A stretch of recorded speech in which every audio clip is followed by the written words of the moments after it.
대한민국 정치 혁신에 대해서 가장 얘기를 많이 하시는 분이 생각이 났습니다. 그게 누구냐면 여러분들이 사랑하시는 이재명 대표예요. 아니라고요? 아니에요? 근데 우리가 딱 느낄 때 어떤 느낌 드세요? 우리나라의 정치개혁은 당신같이 약속 안 지키는 사람이 정치를 나가는 거예요. 라는 생각이 드시지 않으세요? 그죠?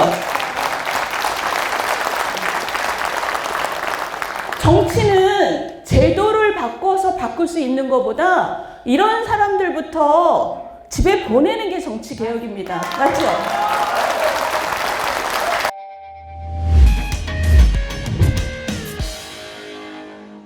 우리 신창아님께서 정치 개혁 이런 얘기에 대해서 한 10분 얘기해달라고 꽉꽉 채워서 얘기해달라고 하셔서 제가 금방 안 내려갑니다. 메인 앞페이지에 넘버원이 아니라 only one 이렇게 써 있습니다. 그래서 제가 그걸 보고 남의 위에 서려고 정치하는 게 아니라 자기가 평생 갈고 닦은 나만의 재능으로 나라를 더 낫게 만드는 그런 존재가 되고 싶다. 그래서 넘버원 1등이 아니고 정말 나만이 할 수 있는 나의 재능으로 봉사하겠다. only one이 되겠다. 그래서 이게 바로 정치 혁신의 철학이구나 이렇게 생각을 했습니다. 되게 멋지죠?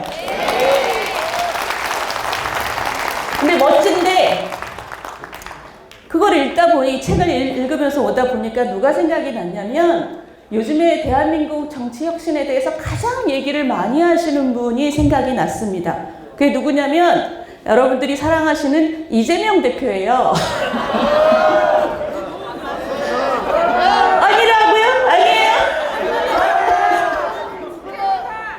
지난주에 이재명 대표가 너무 중요한 발언을 했습니다. 그게 뭐냐면 선거는 현실이다. 멋있게 져서 뭐하냐 라는 말을 했습니다. 여러분들 마음속에서 그 말도 맞지 이렇게 생각하시는 분들도 계실 거예요. 분명히. 그렇죠? 네라고 그러세요. 그 맥락을 좀 제가 말씀을 드릴게요. 지난 선거 때 그 심상정 정의당 대표가 자기 당 의석 넓히려고 연동제 비례대표제 하자고 하고 민주당은 공수처 만들자고 해서 서로 짬짬이해서 국민의힘을 싹 빼고 둘이 짬짬이해서 지금 연동형 비례대표제를 만들어놨잖아요. 그래서 국민의힘은 우리는 거기에 동의한 바 없고 우리는 위성정당 만들겠다.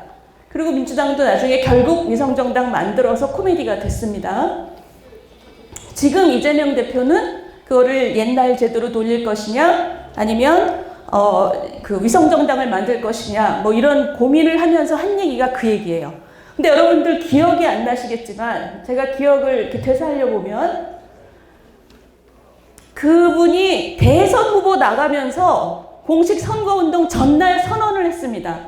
나는 위성정당 안 만들고 그 연동형 비례대표 계속 지키는 정치개혁을 하겠습니다 라고 하고 대선에 나갔어요. 그리고 지금 기억하시면 마지막에 안철수 대표랑 합당을 누가 하느냐가 되게 중요했잖아요. 그분이 안철수 대표를 꼬시려고 저 위성정당 안 만들 거고 연동형 비례대표 계속 할 거예요 라고 TV 토론하면서 약속을 또 했습니다. 그랬더니 안철수 대표가 뭐라 그랬냐면 그걸 어떻게 믿어요? 당신들이 의총이라도 해서 의결을 하면 몰라도 이렇게 얘기를 했어요.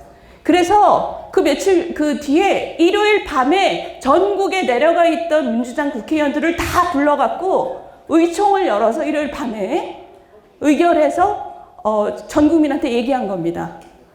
우리 연동형 비례대표 지킬 거고 위성정당도 안 만들 거예요 라고 약속을 했고 그리고 대선 마지막에 가서는 김동연 대표랑도 또 합당했잖아요. 그때도 그 약속을 또 했습니다. 그리고 본인이 여름에 전당대회에 나가서 멋있는 척 하려고 나는 방탄 이런 게 아니고 난 멋있는 정치인이야 이런 얘기를 하려고 그 약속을 또 했습니다. 지금까지 몇 번 약속했는지 대충 아시겠죠? 그런데 지금 와서 그 얘기를 하는 거예요. 선거는 현실이라 멋있게 져서 뭐하냐 그 얘기를 지금 그 맥락에서 하는 겁니다. 그분은 사실 우리가 놀랍지도 않아요. 그죠? 지난 6월인가요? 아무도 시키지 않는데 자기가 불체포 특권 내려놓겠다 그래서 저는 진짜 내가 평생 죽기 전에 저 사람이 좀 멋있는 모습을 볼까 했는데 이번에 봤다 이렇게 생각을 했거든요. 그런데 석 달도 안 있어서 자기가 그 얘기를 씹어버렸잖아요. 그 불체포 특권 자기가 포기하겠다 그래놓고 석 달 만에 기각해달라고 얘기를 했어요. 여러분, 제가 지금 무슨 얘기를 드리려고 한 거냐면 정치개혁에 대해서 우리나라에서 가장 얘기를 많이 한 사람이 이 사람입니다. 근데 우리가 딱 느낄 때 어떤 느낌 드세요? 우리나라의 정치개혁은 당신같이 약속 안 지키는 사람이 정치를 나가는 거예요 라는 생각이 드시지 않으세요? 그죠? 정치는 제도를 바꿔서 바꿀 수 있는 것보다 이런 사람들부터 집에 보내는 게 정치개혁입니다. 맞죠? 아니, 정말 이거는 제가 누굴 비난하고자 한 얘기가 아니라 굉장히 철학적인 얘기입니다. 정치는 제도의 문제냐, 사람의 문제냐? 저는 그렇게 생각합니다. 여러분들 무슨 영국처럼 내각제 하는 나라는 정치가 좋아? 그렇지 않습니다. 거기서는 내각제가 돌아가기 위해서는 거기 있는 국회의원들이 엄청 수준이 높아요. 공익 마인드가 굉장히 좋습니다. 무슨 얘기냐면 지금 지난 며칠 전에 울산 선거 개입 판결 났죠? 그 청와대에서 거의 모든 부서가 다 합심해갖고 대통령 친구 당선시키려고 저 선거 개입했잖아요. 그거를 다 총괄하는 자리에 있었던 임종석 씨는 수사는 안 받았지만 도의적으로라도 저는 그 사람이 잘못하지 않았다라고 믿지도 않습니다. 사실 다 총괄하는 자리에 있었으니까 국민들한테 정말 엎드려 사죄해야 됩니다. 그렇죠? 그렇죠? 그런데 그 판결이 난 바로 그날 그 사람이 출마 선언했습니다. 아니, 그래서 저도 깜짝 놀랐습니다. 그날 출마 선언을 했어요. 그리고 생각해보시면 300조 찾아와야 되는 사람 아직 있잖아요. 그분도 거의 한 20년 계속 국회의원 했습니다. 그리고 이번에 무슨 영부인다로 암컷 이러면서 낄낄거린 사람들, 그 사람들 다 이번에 당 만들고 출마한다 그래요. 이분들의 공통점은 뭐다? 국민을 우습게 한다. 근데 우습게 하는데 국민들이 이때까지 제대로 심판을 안 했죠. 왜 그럴까요? 국민들이 정치를 포기해서 그렇습니다. 저기는 원래 저런 동네다 이렇게 생각을 했기 때문에 예를 들면 유럽에서 온 사람들이 깜짝 놀라요. 한국 사람들은 기억력이 없어요? 이렇게 묻습니다. 저렇게 거짓말했다 걸린 사람, 사기치다 걸린 사람, 막말했다 걸린 사람, 그리고 지금 무슨 선거 개입 여기에 지금 깊이 연루된 것으로 보인 사람도 다시 나와요. 뽑아줄 거라고 생각하고 나와요. 국민들이 정말 단체로 기억상실이 아닌 이상 저런 사람들을 어떻게 4선, 5선 계속 뽑아줍니까? 그렇지 않습니까? 여러분들 한번 생각을 해보세요. 저런 사람이 지금 여의도의 정치인들을 몰아내고 저런 사람들이 정치를 하면 세상이 참 좋아질 것 같다. 이런 느낌이 드는 사람들 있지요? 없어요? 근데 참 희한한 건 그런 사람들은, 그 안에 저도 있죠?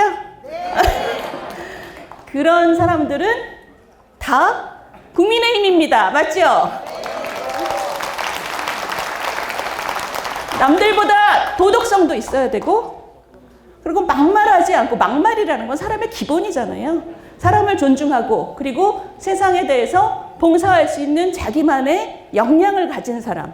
가장 중요한 건 남의 위에 서려고 정치하는 게 아니라 세상에 봉사하고 사회를 더 낫게 만들려고 자기가 가진 재능을 들고 와서 봉사하겠습니다. 이렇게 얘기하는 사람. 그런 사람을 뽑으려고 앞으로 우리 국민들이 눈을 진짜 번쩍 뜨고 거지 같은 사람들은 몰아내고 그러면 우리 정치 혁신이 이루어지는 거라고 생각합니다. 저는. 그게 정치 혁신이죠. 자, 오늘 불러주셔서 감사하고요. 그 정치에 대해서 낙담하지 마시고, 우리 국민들이 기억상실이라는 거는 기대하는 바가 없어서 그렇습니다. 근데 똘망똘망한 사람들 있잖아요. 그런 분들을 보시면서 저런 사람을 내보내고 이런 사람을 올리겠다. 이게 바로 희망입니다. 맞죠? 네, 감사합니다.